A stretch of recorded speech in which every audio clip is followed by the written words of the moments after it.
Assalamualaikum warahmatullahi wabarakatuh. Perkenalkan saya Sekades Piradema Ramadhani dari kelas 1B akan menjelaskan mengenai sistem perkemihan. Baiklah, apa itu sistem perkemihan? Sistem perkemihan merupakan suatu sistem organ tempat terjadinya proses penyaringan darah sehingga darah bebas dari zat-zat yang tidak dipergunakan oleh tubuh dan menyerap zat-zat yang masih dipergunakan oleh tubuh. Zat-zat yang tidak dipergunakan oleh tubuh larut dalam air dan dikeluarkan berupa urin. Organ yang berperan pada sistem perkemihan yaitu yang pertama adalah ginjal. Ginjal adalah satu organ penting dalam pembentukan urin. Organ tersebut ada dua buah yang berbentuk seperti kacang, terletak di bawah tulang rusuk dekat bagian tengah punggung. Fungsi ginjal yang pertama adalah membuang limbah dan cairan yang berlebih.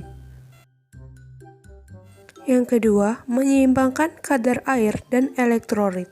Dan yang ketiga, melepaskan hormon yang mengontrol produksi sel darah merah. Yang keempat, menjaga kesehatan tulang. Ginjal nantinya akan mengeluarkan urin dan darah lewat kulit penyaring kecil yang disebut nefron. Setiap nefron biasanya terdiri atas bola yang terbentuk di kapiler darah kecil yang disebut dengan glomerulus dan tabung kecil yang disebut dengan tubulus ginjal.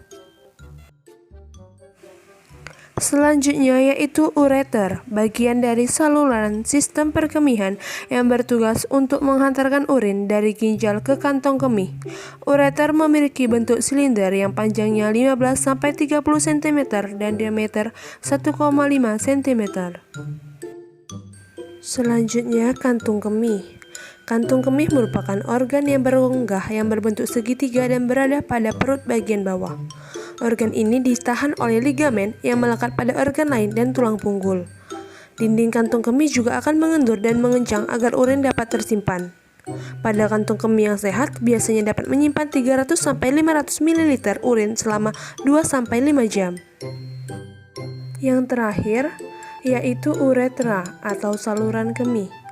Berbentuk seperti tabung dan pada wanita terletak pada bagian di antara klistoris dan vagina dan berukuran sekitar 4 cm. Sedangkan pada pria, uretra terletak pada bagian ujung penis dan berukuran 15-25 cm. Proses pembentukan urin terbagi menjadi 3 tahapan, yaitu yang pertama filtrasi, yang kedua reabsorpsi, dan yang terakhir augmentasi. Yang pertama filtrasi atau penyaringan. Proses ini dilakukan dengan bantuan ginjal. Proses penyaringan darah dimulai di ginjal. Darah yang mengandung zat sisa metabolisme akan disaring, karena bila tidak disaring akan menjadi racun untuk tubuh. Tahapan ini terjadi di badan Malpighi yang terletak di antara glomerulus dan kapsul Bowman. Glomerulus bertugas menyaring air, garam, glukosa, asam amino, urea, dan limbah lainnya agar dapat melewati kapsul Bowman. Hasil penyaringan ini disebut dengan urin primer. Setelah filtrasi, proses pembentukan urin selanjutnya adalah reabsorpsi, yakni penyaringan ulang. Penyerapan ulang tersebut dilakukan di tubulus proximal nephron, tubulus distal, dan tubulus pengumpul.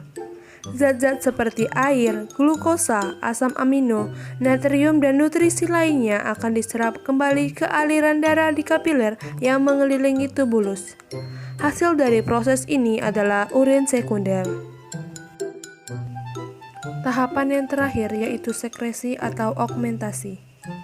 Tahapan ini juga menjadi bagian dari mekanisme tubuh untuk menjaga keseimbangan pH asam basa dalam tubuh. Ion kalium, ion kalsium, dan amonia juga melewati proses sekresi seperti beberapa obat. Hal ini dilakukan agar senyawa kimia dalam darah juga tetap seimbang. Proses ini dilakukan dengan meningkatkan sekresi zat seperti kalium dan kalsium ketika konsentrasinya tinggi.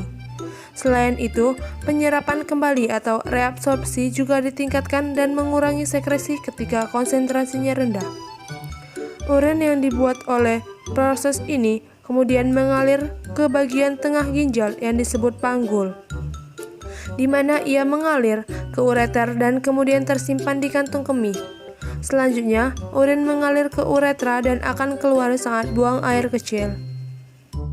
Baiklah, itu saja yang dapat saya sampaikan mengenai sistem perkemihan.